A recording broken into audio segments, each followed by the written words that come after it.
Bien, je suis ravi de vous retrouver pour ouvrir, dans le cadre de la France Design Week, une conférence Histoire de territoire, design de demain, qui est consacrée à l'horlogerie. Et j'ai pris la liberté de vous proposer un titre euh, qui peut laisser perplexe. Nous allons parler d'horlogerie philosophique. Alors qu'est-ce que cela peut effectivement représenter? En quoi parler de microbiologie autour des œufs, autour de la solidité de coquilles d'œufs, peut avoir un sens avec le savoir-faire horloger bien connu aux portes de la Suisse. Et nous allons redécouvrir en quoi finalement l'horlogerie a aussi très largement voyagé, s'est aventurée sur la mer aux portes de la Bretagne et de la Normandie. Et pour cela, je voudrais vous inviter à essayer de situer géographiquement un village. Un village que certains connaissent peut-être dans la baie du Mont-Saint-Michel, le village de Vildé-la-Marine, qui est aujourd'hui rattaché à une commune au carrefour entre deux départements, la commune d'Irel, bien connue dans le pays de Saint-Malo, dans le pays du Mont-Saint-Michel.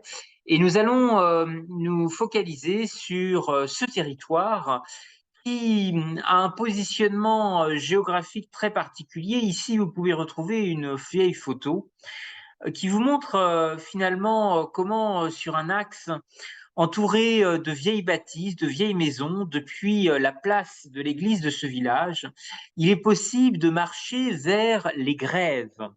Les grèves, c'est ce pays qui s'est très largement poldérisé, et qui a pendant longtemps été le théâtre des marées de la baie du Mont-Saint-Michel. Et ce littoral est vraiment exceptionnel. Et si vous vous concentrez en regardant justement le passage étroit que vous pouvez voir entre ces maisons, eh bien, il existe un chemin vers la mer. Alors, marcher vers la mer, c'est en fait se retrouver en plein dans l'écosystème de la baie du Mont-Saint-Michel, et cela nous permet de sans doute mieux comprendre l'histoire si particulière de ce territoire entre terre et mer. La mer, en tous les cas, l'économie bleue, elle est particulièrement vivace à travers des établissements, comme vous voyez ici en photo, autour de l'ostréiculture. Le monde des coquillages a bien entendu marqué très largement des cités voisines comme celle de Cancale, mais nous allons regarder comment finalement l'histoire de ce petit village est aussi très largement atypique et a été un berceau autour de l'innovation, avec comme point de départ l'horlogerie, en tous les cas le parcours d'une famille de bijoutiers horlogers. Alors, ce cadastre de 1828 que vous avez ici à l'écran vous permet de retrouver le village de Vildé-la-Marine dans la baie du Mont-Saint-Michel. À travers ce plan de situation, vous voyez que la mer, en tous les cas la proximité immédiate avec la baie du Mont-Saint-Michel est sensible, et des surfaces agricoles entourent ce village, ce qui en témoigne d'une forte proximité entre des filières orientées vers l'agriculture et d'un autre côté la mer. Cité pour la première fois, d'abord en tant que paroisse. C'est au XIVe siècle que la paroisse de Vildé-la-Marine est effectivement citée. Le village appartenait 2 siècles avant à l'abbaye du Mont-Saint-Michel. Et elle dépend le village dépendait à cette époque-là de la paroisse de Saint-Benoît des Ondes. Progressivement, le village va passer plus tard à la commanderie du temple de la Guerche et conservé un nom qui indique justement cette dépendance, Ville D ou Villa Dei. Alors aujourd'hui, comme je vous l'indiquais, ce territoire, ce petit village fait partie de la commune d'Irel et ce village de Vildé est aujourd'hui disposé en rue longeant le littoral et il conserve dans son plan, dans son urbanisme, une structuration assez ancienne, comme on a pu le voir sur les cartes, principalement orientée vers l'économie bleue, vers les activités de la mer.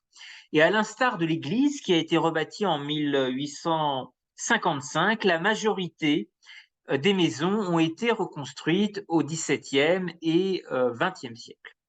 Alors attardons-nous justement sur l'église paroissiale Saint-Louis, sur la commune euh, d'Irel et particulièrement le village de Vildé-la-Marine.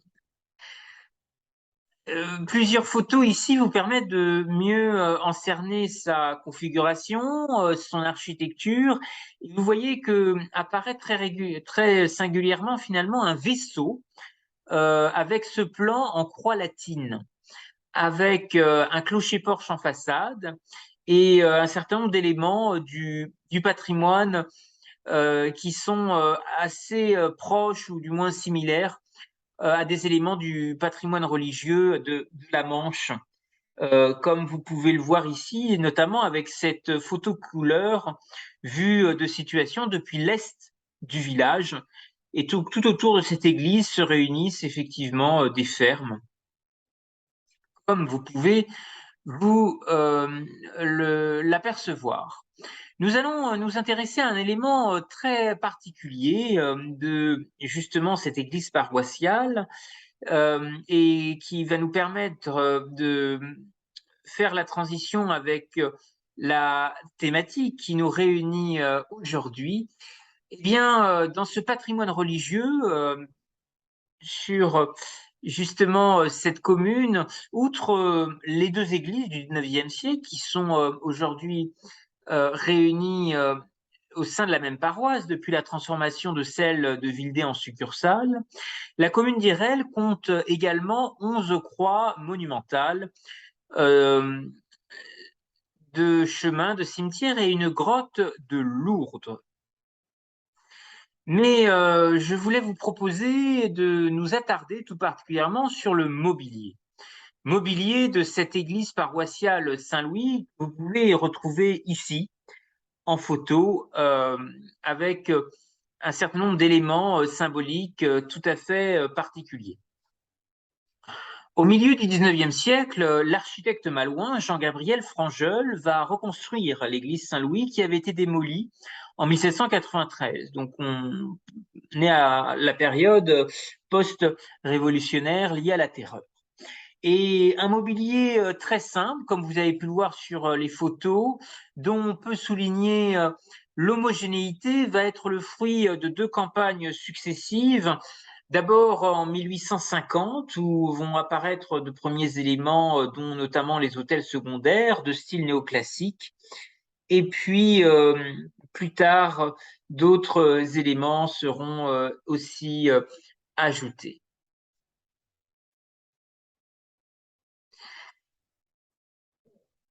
L'architecte diocésain Arthur Regnault, fidèle à son habitude de conserver et de mettre en valeur le mobilier en place, va apporter également des éléments néo-renaissance à cette église. Euh, et il est possible effectivement d'y retrouver, comme vous avez pu le voir sur les photos et pour ceux qui auraient le souhait de visiter cette église, un certain nombre de statues, notamment avec des références saint-sulpiciennes. À l'entrée sud, une statue en bois également de Saint-Louis qui porte une couronne d'épines, la main de justice et un manteau semé de fleurs de lys. Alors, vous pouvez retrouver un joyau dans cette église paroissiale, une horloge qui a été conçue par Léon Lognonnet, horloger dans la baie du Mont-Saint-Michel. Il y aurait énormément de choses à dire autour de cette horloge. Donc vous voyez ici euh, le, le témoignage visuel avec des éléments d'ornementation très particuliers qui pourraient en plus faire l'objet d'une conférence autour d'éléments, vous savez, on appelle cette technique que vous voyez tout autour de l'horloge euh, une technique de perlage, c'est-à-dire cette technique, cette façon d'ornementer des objets d'art avec un certain nombre de perles, de minéraux et de pierres précieuses.